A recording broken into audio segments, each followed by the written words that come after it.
Nkunda and the FDLR in Interahamwe, the former genocide Hutus, are political problems. And the international community and also President Kabila is trying to solve these problems in a military way, which I think is not right. The political arguments that Nkunda is using should be dealt with by President Kabila of the Democratic Republic of Congo. And you can put military pressure, and the UN can do that. But first of all, it is a political problem. Second is that after the elections in 2006, the international community drifted away with their attention to other parts of the world and thought that, we had successful elections and everything would be fine, and started to think even about a drawdown of troops, which I think is also a mistake. And third, the mandate of the United Nations in Congo is a mandate to, one of the most important parts of the mandate is to protect civilians under imminent threat of physical violence. The second line in that mandate is to support the FARDC, which is the Congolese army, to disarm or forcefully disarm foreign armed groups, and so on and so forth.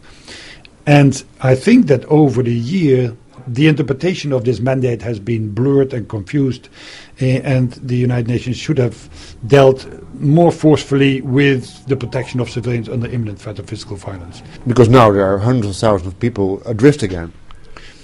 Yeah, over the year the situation deteriorated, and in the end, all the agreements, in the Goma agreement and the Nairobi agreement, etc., were not honored by neither party, and therefore the net result is that you have hundreds of thousands of internally displaced people, thousands of people have been killed, lots of destruction, and the international community and the United Nations and the government of the DRC have dug a hole, and they are deeper in the hole than ever. And now, one has to ask President Obasanjo to see if they can help them to dig out of it.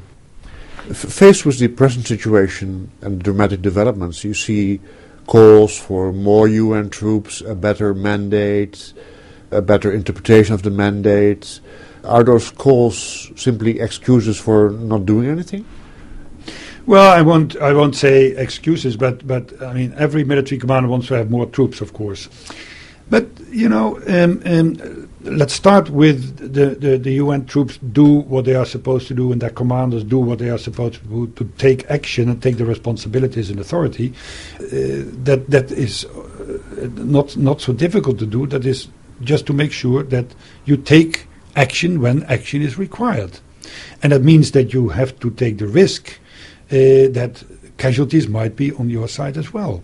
And that is something that the troop contributing countries should realize, and they should realize that also when they are training their troops and preparing their troop for deployment to volatile areas and volatile missions such as Darfur, such as Sudan, such as the Congo, so that they are prepared for the worst, and that the worst is that you might have casualties. If you don't act, you are in a situation as you are in now.